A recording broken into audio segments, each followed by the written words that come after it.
In the last post about authentic conversations, I spoke about the importance of authentic conversations in building relationship and trust within your team and within your organization. I also spoke about starting with the concerns and commitment you have to the conversations, the concern that's driving the conversation, and the commitment you have to a successful resolution of that conversation. Before I go on with the rest of the speaking map, I'd like to introduce the subject of speech acts. Speech acts are almost like the DNA of conversational design. There are 7 speech acts described by John Austin in a book called How to Do Things with Words. I'd like to dedicate this post to kind of articulating these speech acts because I think it's important to understand the design elements of your conversations in a way that I will further explore as I develop the rest of the speaking map. John Austin articulated that language is beyond just being descriptive, it's actually performative. When we speak, we act. And he articulated in 7 performative speech acts that in the act of speaking, action is actually taken. These 7 acts technically are assertions, assessments, declarations, expressives, requests, offers, and promises. So let's kind of go through them piece by piece, and then I'll give you the kind of the everyday language of each of these terms. Assertions are facts. The second speech act, assessments, are interpretations, opinions, evaluations, judgments. The third speech acts are declarations, and this speech act is what brings things into existence.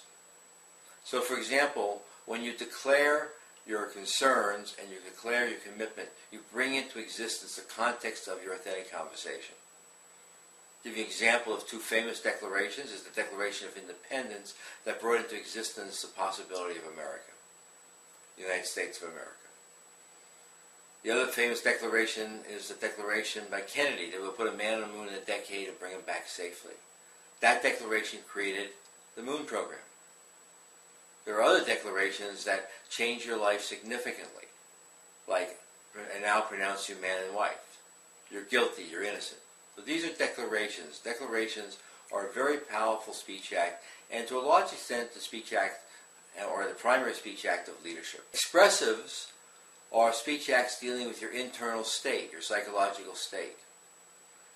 And requests, offers, and promises are speech acts dealing with action, how you bring things into existence through action. So, when you look at it this way, our speaking constitutes the world. We describe our outer world by facts and interpretations, or technically assertions and assessments. We describe our inner world, our feelings, and our psychological state by expressives. We bring into existence a new world by declaration.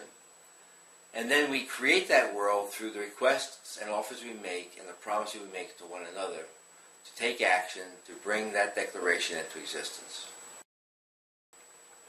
If you master these 7 speech acts, you will be a master of designing very powerful conversations.